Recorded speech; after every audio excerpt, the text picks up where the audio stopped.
Okay sir.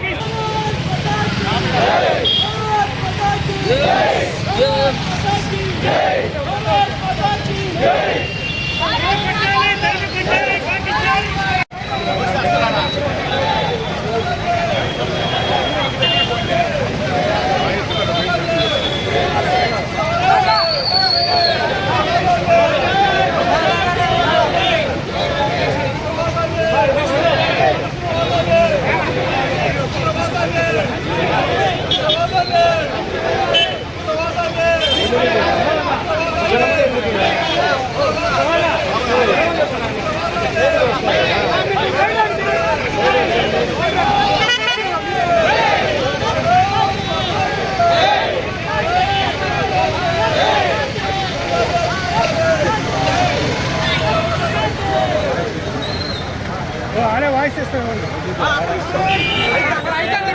అట్టాగా అయితే పెట్టి తీసుకుంటాం.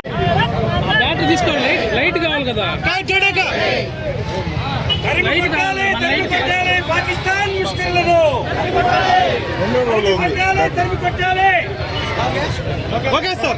ఎవరు లేరు మన అందరూ కీలో వచ్చి ఆ జెండా కింద ప్రతిష్ఠించాల్సిందిగా కోరుతున్నా. Thank you very much.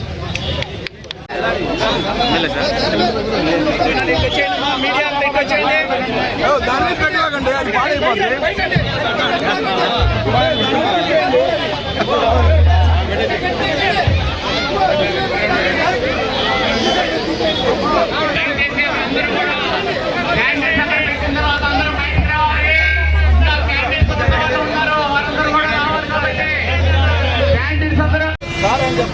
ఆత్మతర్పణం భారతదేశం కోసం ప్రాణాలు అర్పించినటువంటి 26 మంది భారతీయ పౌరులు ఈరోజు ఈ దేశం పోగొట్టుకుంది.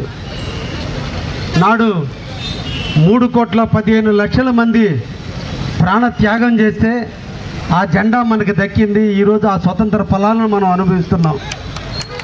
అయితే ఈరోజు కూడా కొంతమంది ఉన్మాదులు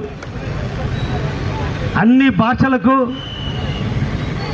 అన్ని మతాలకు నిలవైనటువంటి కర్మభూమైనటువంటి భారతదేశాన్ని విచ్ఛిన్నం చేయాలని, భారత పౌరుల్లో అనైక్యతను తీసుకురావాలని, భారతీయులందరూ కూడా సంఘటితంగా ఉన్నారు, వీళ్ళని విచ్ఛిన్నం చేయాలి, ప్రపంచ దేశాలలో భారతదేశం ఒక ఉన్నత స్థాయికి రాబోతుంది.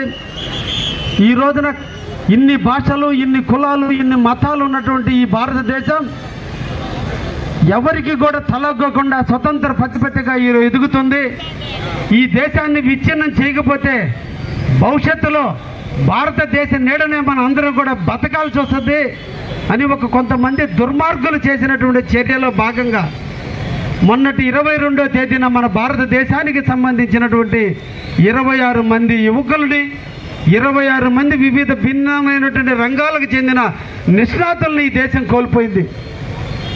కానీ అల్లూరి సీతారామరాజు చెప్పినట్టుగా ఒక్కొక్క రక్తం బొట్టు, ఒక్కొక్క అల్లూరి సీతారామరాజు ఈ బ్రిటిష్ సామ్రాజ్యాన్ని ఎలా పెకిలించిందో ఈ రోజున భారతీయులు 145 కోట్ల భారతీయులు 26 మంది రక్త తర్పణంతో బిగినైనటువంటి ఈ టెర్రరిస్ట్ అణిచివేత కార్యక్రమాన్ని తొందరలోనే ప్రారంభించి భారతదేశాన్ని సువర్ణమైనటువంటి భారతదేశంగా తీర్చిదిద్దడానికి 145 కోట్ల జనాభా ఈరోజు ముక్త కంఠంతో భారతదేశానికి అండగా నిలవబోతున్న తరుణంలో బాధాకరమైనటువంటి విషయం, మన కావలి వాస్తవ్యులు మధుసూదన్ ఒక పేద కుటుంబం, రోడ్డు పక్కన అరటి పంటలు అడ్డుకున్నటువంటి కుటుంబం నుంచి పుట్టి అంచెలంచెలుగా ఎదిగి తండ్రికి తోడుగా ఉండి తోబట్టువులను చదివించుకుంటూ తాను కూడా వృత్తిలో తండ్రికి చేతోడు బాతడుగా ఉంటూ ఒక పక్క వ్యాపారాన్ని చేస్తూనే రెండో పక్కన చదువుకుని సాఫ్ట్వేర్ రంగంలో రాణించి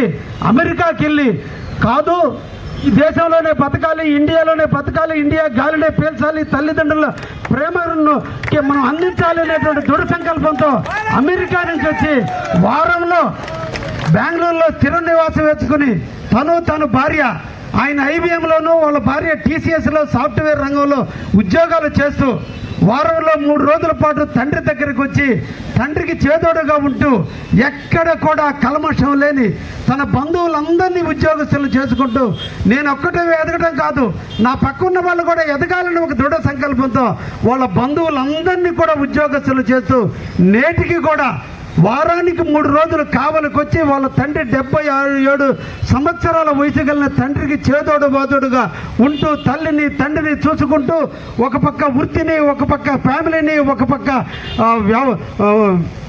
బిడ్డల పెరుగుదలను, రెండో పక్క వ్యాపారాన్ని ఇన్ని రకాలుగా సమపాలన చేసుకున్నటువంటి బిడ్డ ఈరోజు కావలి కోల్పోవటం, ఈ కావలి గడ్డకి మొన్నటి రోజున ఒక బ్యాడ్ డే. దీన్ని అందరినీ మనం కూడా సంఘీభావం చెప్పాలి. ఇది కాదు సంఘీభావం అంటే. మన ఇంటిలో జరిగితే ఆ బాధ మనకు అర్థమవుతుంది.